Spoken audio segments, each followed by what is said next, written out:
সংসদে প্ৰণয়ন কৰা আইন, সংসদে ইণ্ডিয়ান আৰ্মছ এক্ট আৰু বিভিন্ন আইন প্ৰণয়ন কৰিছে, য'ত আমাৰ সংসদে আইনগতভাৱে নিশ্চিত কৰিছে যে কিছুমান ক্ষেত্ৰত মানুহক আগ্নেয়াস্ত্ৰ দিয়াৰ প্ৰয়োজন আছে।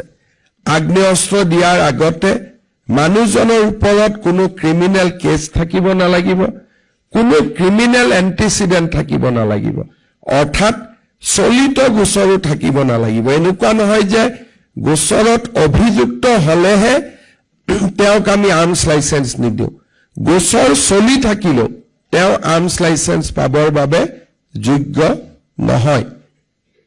ইয়াৰ পিছত ইয়াতে আমি দ্বিতীয় পদক্ষেপ চাম যে মানসিকভাৱে মানুহজন কিমান সন্তুলিত।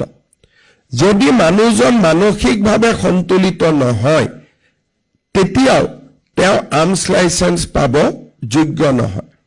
তৃতীয়তে, আৰ্মছ লাইচেন্স লোৱাৰ আগতে মানুহজনে আৰ্মছৰ ট্ৰেইনিং ল'ব লাগিব, আৰু গভৰ্ণমেণ্টে বিভিন্ন জিলাত আগ্নেয়াস্ত্ৰৰ প্ৰশিক্ষণ দিব পৰা মানুহ আমি এক্ৰেডিটেড কৰি ৰাখিছোঁ। আমাৰ ৰিটায়াৰ্ড পুলিচ অফিচাৰ হওক, ৰিটায়াৰ্ড আৰ্মি অফিচাৰ হওক। গতিকে প্ৰথমতে প্ৰশিক্ষণ লোৱাৰ পিছতহে আৰ্মছ লাইচেন্স ল'ব পৰা যায়। কিন্তু প্ৰশিক্ষণৰ ব্যৱস্থাও সহজ। আমাৰ জিলা আৰক্ষী অধীক্ষকসকলে নটিফাই কৰিব যে কোন কেইজনে আমাক ট্ৰেইনিং দিব পাৰে।